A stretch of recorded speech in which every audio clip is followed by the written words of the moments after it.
Pemirsa, tanaman hias selama masa pandemi ternyata menjadi tren yang kembali digandrungi. Bahkan beberapa tanaman yang banyak ditemui di perumahan dan pinggir jalan memiliki harga dan nilai jual. Iya. Tanaman kuping gajah termasuk jenis anthurium. Tanaman ini banyak ditemui di pekarangan dan juga tepi jalan. Ini ternyata memiliki harga dan nilai jual. Sebagian warga yang memiliki tanaman kuping gajah di pekarangan rumahnya tak mengetahui jika tanaman ini memiliki nilai jual.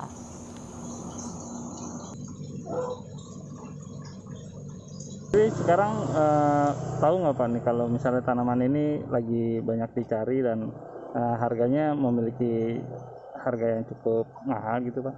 Oh, kalau itu mohon maaf mungkin saya agak kurang update mengenai apa itu tren atau apa itu perkembangan mengenai sisi lain dari hobi ini ya. Saya kurang begitu paham, tapi baguslah kalau misalnya ini ada.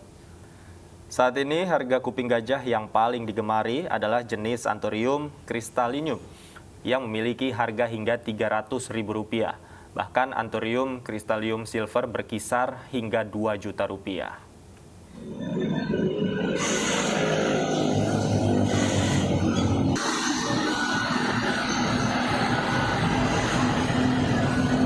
Apalagi Gunting, cuman tumbuhan udah agak jauh.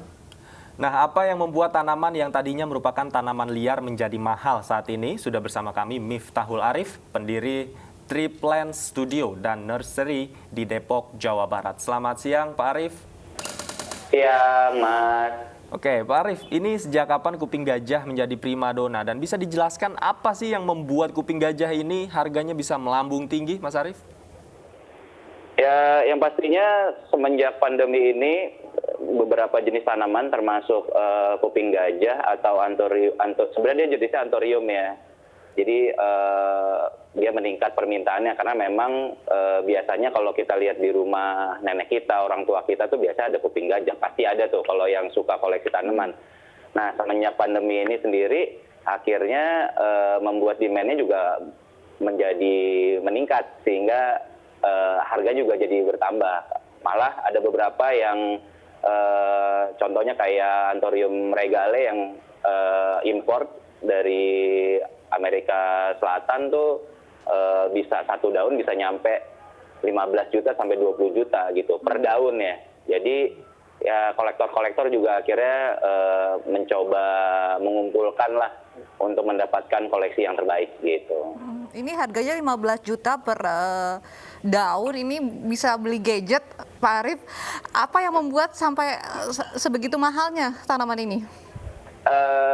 Banyak faktor sih Mbak. Pertama dari daerah asalnya, itu salah satunya dari daerah asal, lalu kemudian kualitas dari jenisnya, lalu kemudian jenis bentuk daunnya, lalu sehingga ukurannya makin besar ukurannya otomatis harganya makin mahal karena memang banyak sekali kolektor yang atau nursery yang sudah mengembangbiakan dari beberapa jenis tanaman tersebut akhirnya mungkin di pandemi ini malah jackpotnya mereka untuk bisa panen lah gitu posisinya gitu.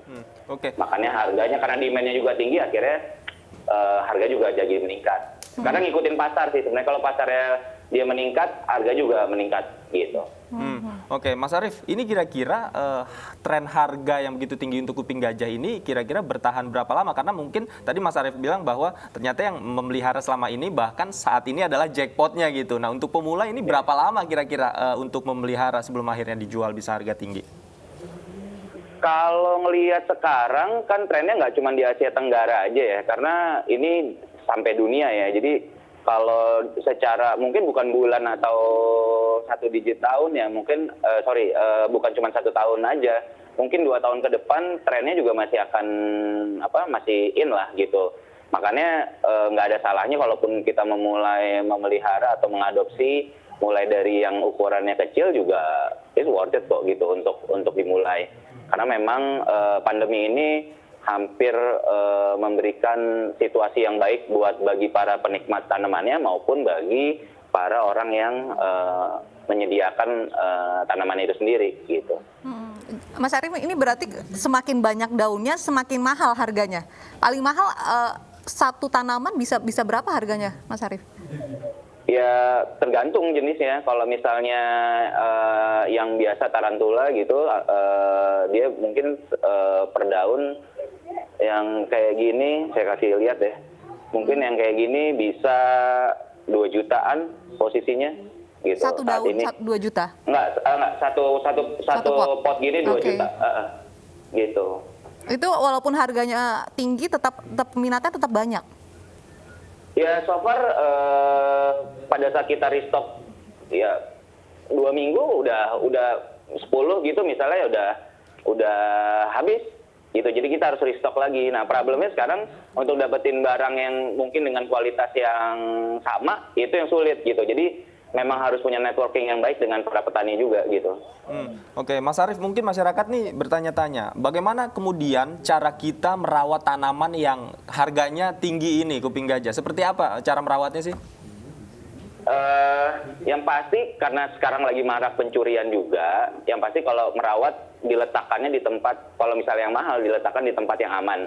Artiannya adalah kita bisa tahu, bisa kontrol gitu. Lalu kemudian kalau untuk merawat kualitas dari tanamannya sendiri, kalau buat saya sih untuk aroe sendiri atau anthurium orang nyebutnya kuping gajah, 2 hari sekali menyiram itu aman. Kalau misalnya kita punya sistem yang baik di di rumah gitu, misalnya mau pakai embun, sistem embun itu juga boleh juga. Itu juga lebih advance lagi.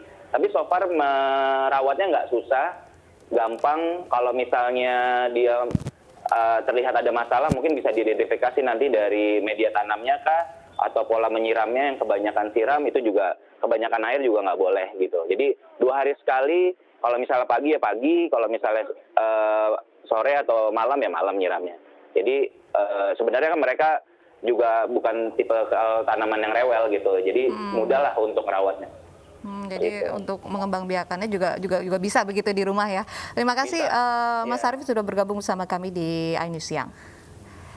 Pemirsa, jangan beranjak dulu. Perbincangan mengenai tanaman kuping gajah yang mendadak menjadi prima dona akan kami lanjutkan usai jeda berikut.